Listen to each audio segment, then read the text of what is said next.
Hi viewers, அசுவசம பயனாளிகளுக்கு ஆபத்து. 85,000 குடும்பங்கள் பணத்தை இழக்கிறது. அசுவசம நலன்புரி திட்டத்தின் கீழ் நிதியுதவி பெறும் ஆயிரக்கணக்கான குடும்பங்கள் தங்களது தகவல்களை புதுப்பிக்க தவறியதால் நன்மைகளை இழக்கும் அபாயத்தை எதிர்கொண்டுள்ளனர். நலன்புரி நன்மைகள் சபையின் தலைவர் நிமால் கொடவலகெதர வழங்கிய முக்கிய தகவல்கள், காரணங்கள் மற்றும் நீங்கள் உடனடியாக செய்ய வேண்டியவை பற்றி இந்த வீடியோவில் விரிவாக பார்ப்போம்.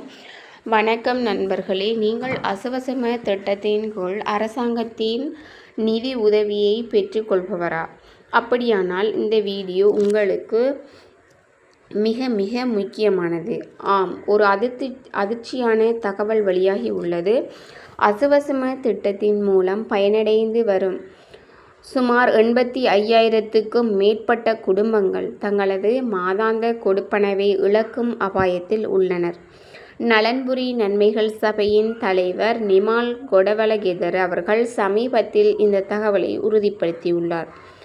ஏழை மற்றும் மிக ஏழை என வகைப்படுத்த ஆயிரக்கணக்கான மக்கள் தங்களது தகவல்களை சரியான நேரத்தில் புதுப்பிக்க தவறியதே இதற்கு மிக முக்கியமான காரணமாகும். இன்றைய வீடியோவில் யார் இந்த ஆபத்தில் இருக்கிறாங்க, ஏன் புதுப்பிக்க வேண்டும் மற்றும் மிக முக்கியமாக உங்களோட பணத்தை பாதுகாக்க நீங்கள் உடனே என்ன செய்ய வேண்டும் என்பதை பற்றி தெளிவாக பார்ப்போம். முதலில் பிரச்சினை என்னவென்று பார்ப்போம். நலன்புரி சபையின் கூற்றுப்படி சுமார் 85,000 பயனாளிகள் இதுவரை தங்களோட மீளாய்வு தகவல்களை வழங்கவில்லை. இது ஒரு சிறிய எண்ணிக்கை அல்ல. இந்த 85,000 குடும்பங்களும் அடுத்த சுழற்சியிட தங்களோட கொடுப்பனவுகளை இழக்க நேரிடும் என்பது மிக முக்கியமானது. எதனால் இந்த நிலை ஏற்பட்டது மற்றும் அசுவசம விதிகளின்படி ஒரு பயனாளி தெரிவு செய்யப்பட்டால் அவருக்கு 12 மாத காலத்துக்கு மட்டுமே தடையின்றி கொடுப்பனவுகள் கிடைக்கும். அதன் பின்பு அவர் அடுத்த 12 மாதங்களுக்கும் தகுதியானவரா என்பதை தீர்மானிக்க வருடாந்த மீளாய்வு, அதாவது ஆனுவல் ரிவ்யூ செய்வது கட்டாயமாகும். இந்த மீளாய்வு தகவல்களை புதுப்பிக்கும் பணி கடந்த 2025 நவம்பர் 20 ஆரம்பிக்கப்பட்டது. ஆனால் பல காரணங்களால் இந்த 85,000 பேரும் அதனை செய்ய தவறியுள்ளனர் என்பது குறிப்பிடத்தக்க ஒரு விடயமாகும். ஏன் இவ்வளவு பேர் புதுப்பிக்கவில்லை? நலன்புரி சபை சில முக்கியமான காரணங்களை குறிப்பிடுகின்றது.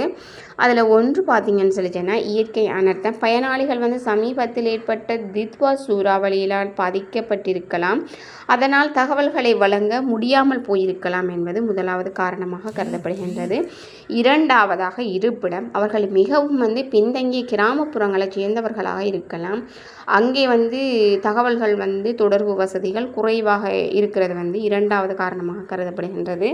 அடுத்தது மூன்றாவதாக தகவல் இடைவெளி. அதாவது அரசாங்கம் எவ்வளவு முயன்றாலும் இன்னும் பலருக்கு இந்த மீளாய்வு கட்டாயம் என்ற செய்தியை போய் சேரவில்லை என்பது உணர முடிகின்றதாக காணப்படுகின்றது. ஆனால் ஒரு நல்ல செய்தி என்னவென்றால், அரசாங்கம் இவர்களை கைவிட தயாராக இல்லை என்பது மிக முக்கியமான ஒன்று.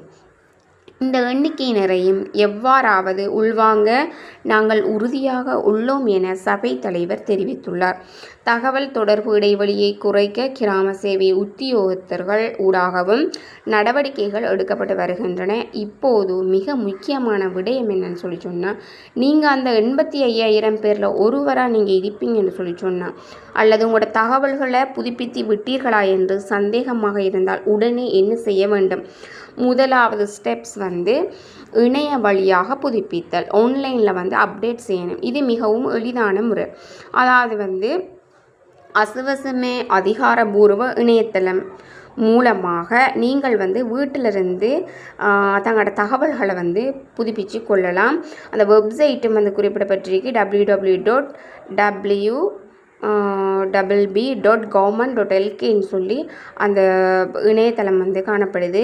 அதன் வழியாக தங்களோட புதுப்பித்தலை செய்து கொள்ளுங்கள். ரெண்டாவது என்னென்னு சொல்லிச்சுன்னா, பிரதேச செயலகம். அடுத்து வந்து என்ன சொல்கிறேன், டிவிஷனல் செக்ரட்டரியேட், அதாவது உங்களுக்கு இணைய வசதி இல்லைன்னு சொல்லி சொன்னால் கவலைப்பட வேண்டாம். அருகில் இருக்கிற பிரதேச செயலகத்துக்கு சென்று அசுவசுமை பிரிவில் பூர்த்தி செய்யப்பட்ட படிவங்களை வந்து ஒப்படைப்பதன் மூலம் வந்து அதை நீங்கள் வந்து புதுப்பிச்சு கொள்ளலாம். 3வது ஸ்டெப் 3 தகவல் தொடர்பு மையங்கள், அதாவது வந்து கம்யூனிகேஷன் சென்டர்ஸ், அதாவது அரசாங்கம் வந்து இப்போது தனியாக தகவல் தொடர்பு மையங்களுக்கும் சிறப்பு அனுமதியை வந்து வழங்கியிருக்கிறாங்க. நீங்கள் அங்கே சென்றும் இணையவழி தகவல்கள் வந்து இணையவழியாக தகவல்கள் வந்து புதுப்பிச்சு கொள்ளலாம் என்பது ஒரு எளிதான விடயமாக கொள்ளப்படுகின்றது. ஏற்கனவே பலரும் இந்த முறையை வந்து பயன்படுத்தி உள்ளனர்.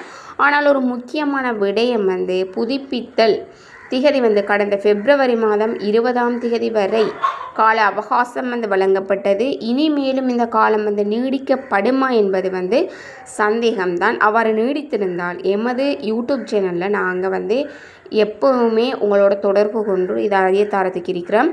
எனவே மக்கள் தங்களோட தகவல்களை சரியான நேரத்தில் புதுப்பிக்காவிட்டால் அடுத்த கொடுப்பனவு சுழற்சியில் அவர்கள் பரிசீலிக்கப்பட மாட்டார்கள். நண்பர்களே, அசுவசும திட்டம் ஏழை மக்களின் வாழ்வாதாரத்திற்கு மிக முக்கியமானது. தகவல் தொடர்பு இடைவெளியால் அந்த உதவிகள் நின்றுவிடக்கூடாது. நீங்கள் ஏற்கனவே புதுப்பிச்சிருந்தீங்கன்னு சொல்லி சொன்னால் உங்களுடைய கிராமத்தில் அல்லது உறவினர்களில் அசுவசும பெறுபவர்களிடம் இந்த தகவல்களை வந்து சொல்லுங்கள். அவர்களுக்கு புதுப்பிக்க உதவுங்க. இந்த வீடியோ உங்களுக்கு பயனுள்ளதாக இருந்தால் மறக்காமல் லைக் பண்ணுங்கள். மேலும் பல முக்கிய அரசாங்க அறிவிப்புகள் மற்றும் நலத்திட்டங்கள் பற்றிய தகவல்களை உடனுக்குடன் பெற எமது சேனலை சப்ஸ்கிரைப் செய்து பெல் ஐக்கனை கிளிக் பண்ணி கொள்ளுங்கள். நன்றி.